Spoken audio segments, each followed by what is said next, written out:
మీనా అయితే రాజేష్ వాళ్ళ దగ్గరికి వస్తూ ఉంటుంది. రాజేష్ వాళ్ళ దగ్గరికి వచ్చి ఆయన ఆటో నడుపుకుంటున్న విషయం నాకు తెలుసు. అసలు కారు అమ్మేసి ఆటో నడుపుకోవాల్సిన అవసరం ఏంటి అని అడుగుతూ ఉంటుంది. ఆ మాటలకి రాజేష్ అయితే అలా చూస్తూ ఉంటాడు. నాకు ఆ విషయం తెలియాలి అని మీనా గట్టిగా అడిగేసరికి బం ర బాలు గుణాన్ని కొట్టాడు. ఆ గుణ కొట్టడం వల్ల ఇదంతా జరిగింది అని అనేసరికి మీనా అయితే ఏం జరిగింది అని అంటూ ఉంటాడు.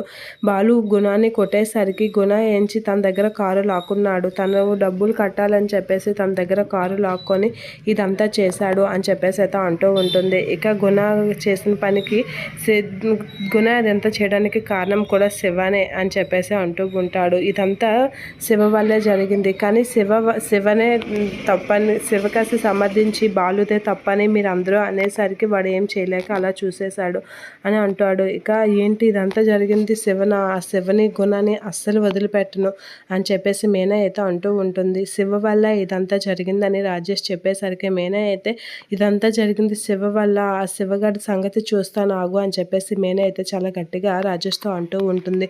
ఆ గుణత్ని శివ సంగతి తేల్చే తీరుతాను అని అనేసరికి ఇక మీనా అయితే బాలుని అడుగుతూ ఉంటుంది.